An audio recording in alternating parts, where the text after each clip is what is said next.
NSJT. No secrets, just truth.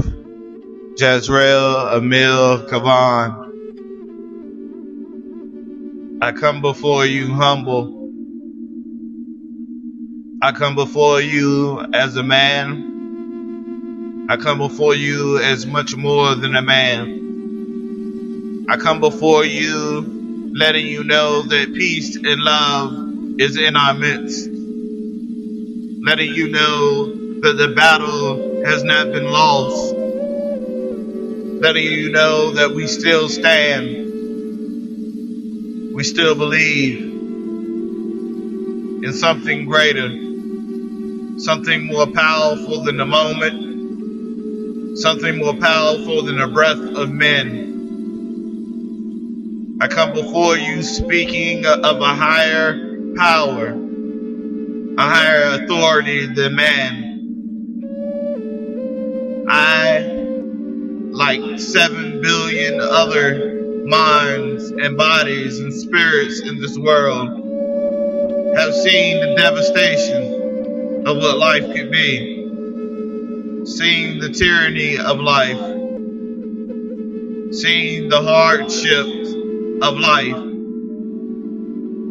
revisiting what was told to Adam after he ate the apple, that we must toil upon this earth. Well, I tell you, I have toiled in the earth. I have worked hard. I've carried many burdens in my life. I understand now the discipline of God, the power of God, the strength of His authority, the strength of His mercy, the strength of His power.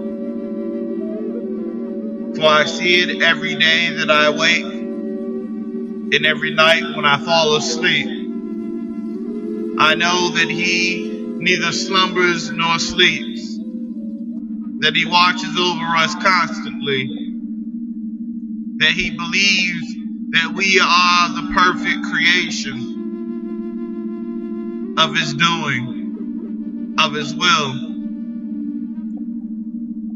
We must fulfill the expectations of our God. We must fulfill the expectations of our Master, of our Teacher. The Master Creator has made plans of His deeds known. He wants to create a perfect generation, a generation that believes in Him.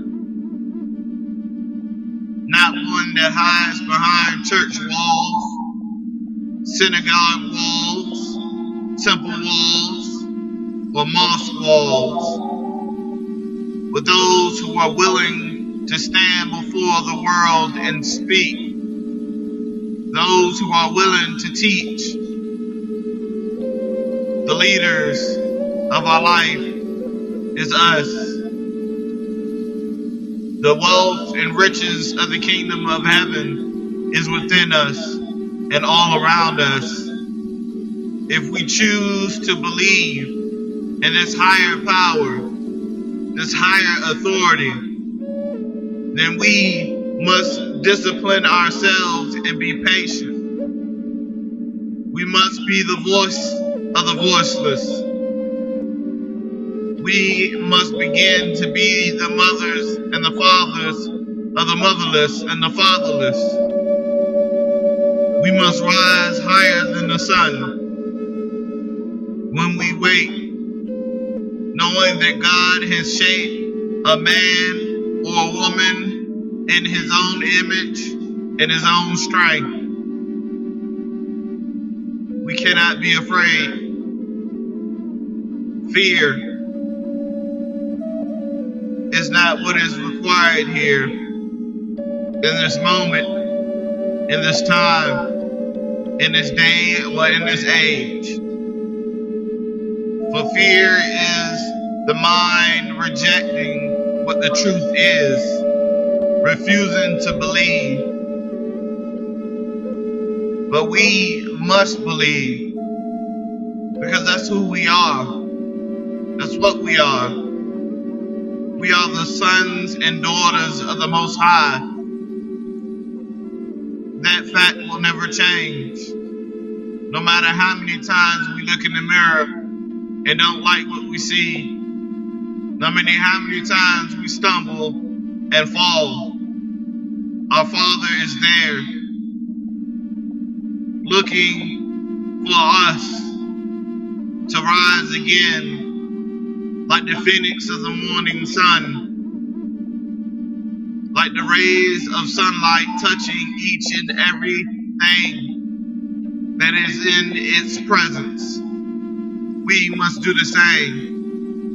We must touch lives. We must heal wounds. We must defend ourselves and our families and our neighbors and our friends of the enemy.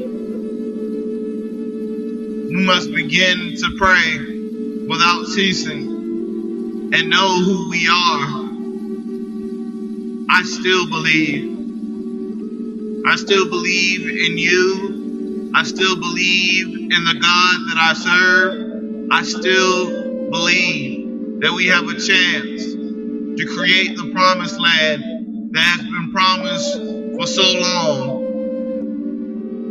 I believe that we can right the wrong that Adam and Eve have done. I believe that we can right the wrongs that have been going on in the world. I believe that we can create something new underneath the sun. I believe that we have been chosen to be higher than just being a man or a woman. That our humanity is a reflection of the love that God has for us.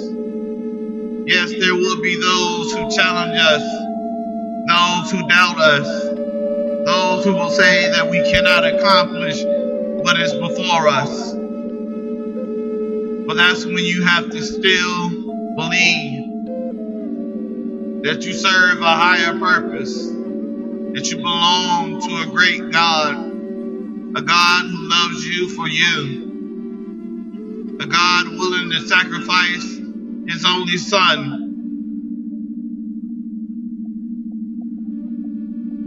to save the rest of His sons and daughters. One who sent before us a lamb to be slain so that our offerings to Him could be of words and praise and deeds instead of building, instead of sacrificing animals. Our faith has been changed. We have been touched by the life of His Son, by the death of His Son.